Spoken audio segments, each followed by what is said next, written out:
This is a retelling of my family's experiences over several years spent living in a condo. I grew up mostly living in apartments, but my mother always dreamed of owning her own home. Back then, we lived in Riverside, a suburb of Portland, Oregon.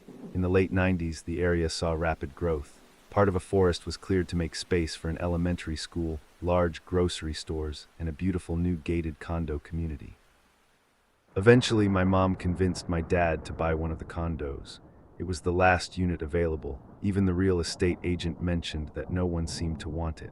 But my mom fell in love with it, and to sell the lingering unit, they offered us a bit of a deal. It was a row house-style condo, 3 stories tall. The garage was on the bottom floor, the kitchen and living room on the second, and 2 bedrooms and bathrooms on the third.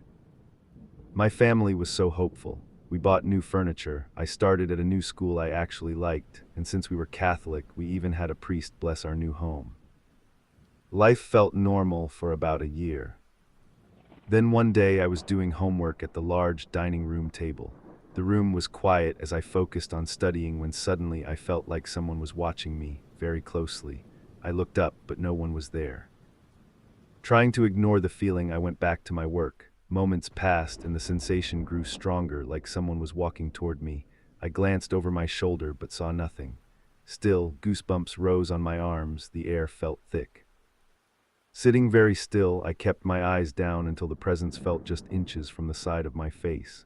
It was like someone stood face to face with me, their eyes only inches from mine. The feeling intensified until I jumped up and ran to my dad, who was upstairs. Nights later, I walked into my bedroom and saw a small light float across the middle of the room before vanishing into thin air. Later, I learned these were called orbs. There were always a few floating around at night, some white, some other colors, but they disappeared quickly. At first, I thought it was just a trick of the eye, but that theory wouldn't last long. As the feelings of being watched continued for me, my parents admitted they'd been experiencing things too. My mom often worked the night shift. When she came home late, she would unwind with a cup of tea in the kitchen. She told us she'd hear loud bangs coming from the 3rd floor, like someone dropping heavy objects, but when she checked, everything was fine and everyone was asleep. My dad was doing dishes one day when he heard someone shout right in his ear. He was completely alone. Around this time, the poking began. First, it happened to me in the shower, just one quick jab in the middle of my lower back. Then my dad, again in the kitchen, in the exact same spot. It was always just one poke, almost like someone was trying to get our attention or playing a joke. There were days and sometimes weeks when nothing happened, giving us a sense of normalcy. During one of those calm periods, I was coming up the stairs to the 3rd floor to get ready for bed. As I reached the top, I looked into my bedroom. In the darkness, the room was filled with hundreds of glowing orbs, all sizes, all colors, swirling around each other. I stood frozen in wonder, unable to believe what I was seeing. It was incredible. As I watched, a large, bright white orb moved through the center of the room, and all the others followed, then vanished in an instant. I still have trouble believing it. My bedroom faced another condo building, not a road, so there were no headlights involved. At this point, my parents tried a second blessing of the condo. None of us were sure it would help, but we didn't know where else to turn. By now, all 3 of us believed something was definitely going on in our home, but nothing prepared us for what came next. The feeling of being watched turned into being followed closely, like someone was right behind me, almost stepping on my heels. It felt childlike, maybe 3-4 feet tall. Whatever it was didn't feel angry or threatening, but it had a strong energy, like someone intensely focused on me. When the feeling became overwhelming, I would mentally tell it to back off. It would leave, but return within a day or 2. Whenever I felt a presence in that condo, it always started with the air changing, thicker, heavier, almost like it had substance. Then my body would react, hairs standing up on my arms or neck, or my left forearm would ache, a sensation I'd feel again later in life. One night I was lying in bed, wide awake, trying to fall asleep, even though I never felt comfortable in that room. Suddenly, I felt a weight next to me in the bed and began to hear breathing. Thinking it was my own, I held my breath and waited, but the breathing continued beside me. We didn't have central air, a fan, or any pets, so I couldn't explain what I was hearing. Most of the activity happened to me, but but this next incident shook my parents completely. They were sitting in the kitchen talking late one night while I was already asleep. Suddenly, they heard frantic running upstairs, back and forth, multiple times. My dad described it as heavy footsteps pounding like someone was running as fast as they could. Thinking it was me, they raced upstairs only to find me sound asleep. My blankets weren't disturbed and I wasn't breathing heavily. I've never sleepwalked before or after, and I'm a deep sleeper, so they had no explanation. Hearing them recount the story the next morning, I realized how shaken they were. I'd never seen my parents look that startled before. That incident marked a shift. The activity seemed to escalate.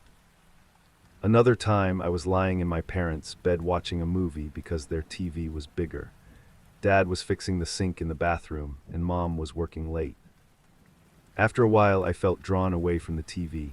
Something was watching me, not the child or the man from before. This time, it felt like a woman, troubled and sad.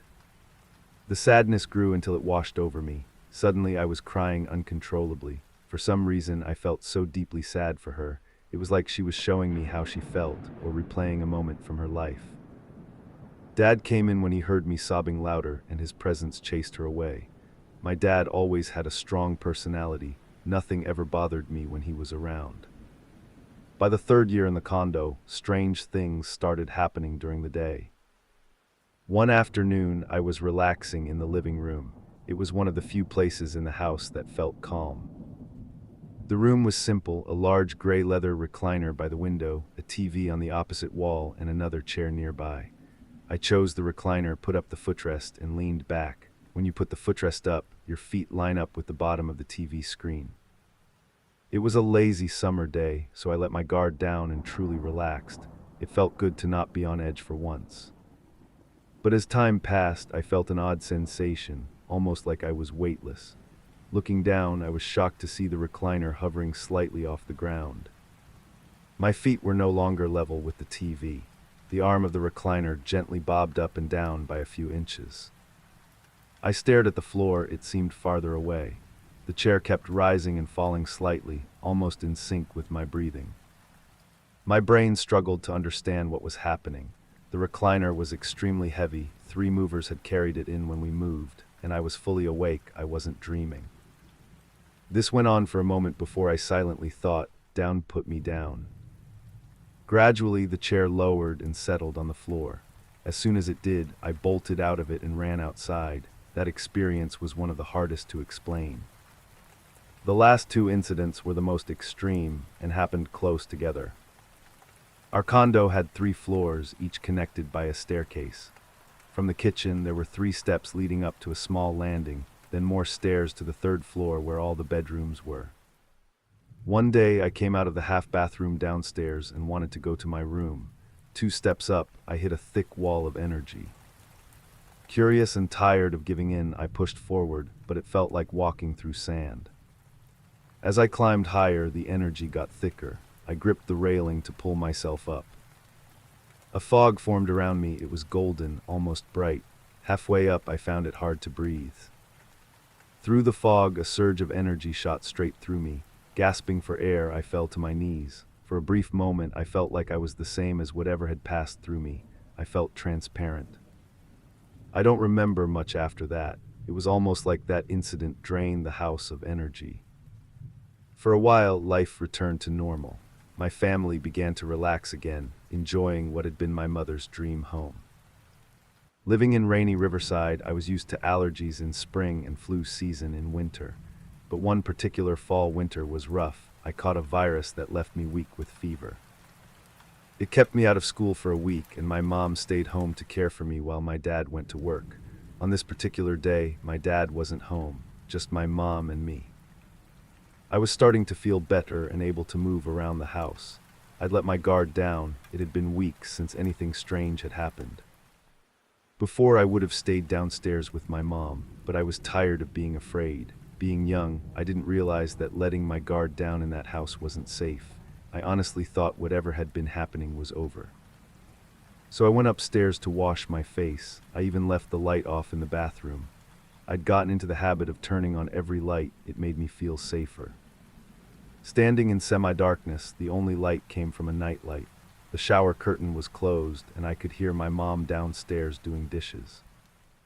Bending over the sink, I splashed water on my face. It felt cool and refreshing after days of fever. As I straightened up and dried my face, I looked in the mirror. Two faces stared back at me, my own and a young blonde woman.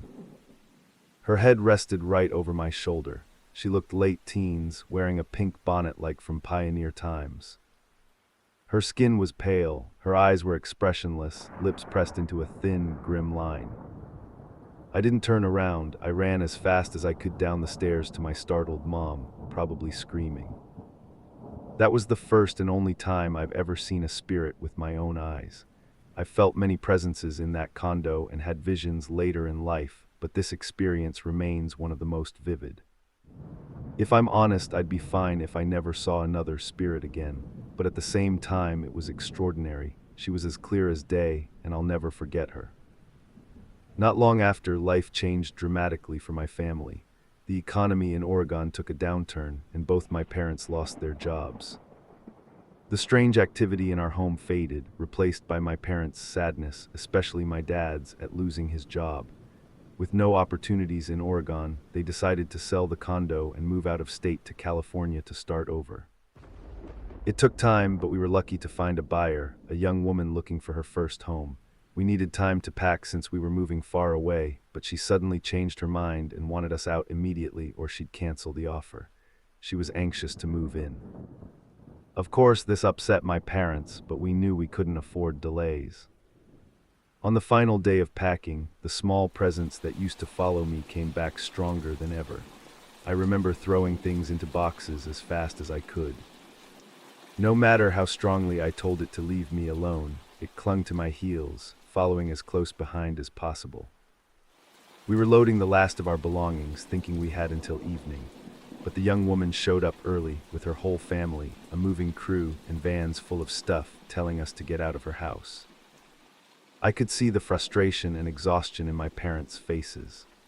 As we loaded up the moving van, the woman followed my dad to the driver's door, angry that we were delaying her move. In that moment, my dad decided not to tell her the condo was, in his words, haunted. As a kid, I wasn't part of that decision, and I sensed that my parents were barely holding on to our finances, so if she wanted the place so badly, we'd gladly hand it over. To this day, we've never heard from her again. I've never gone back to the condo, but I've always wondered what exactly was going on there and what caused all that activity.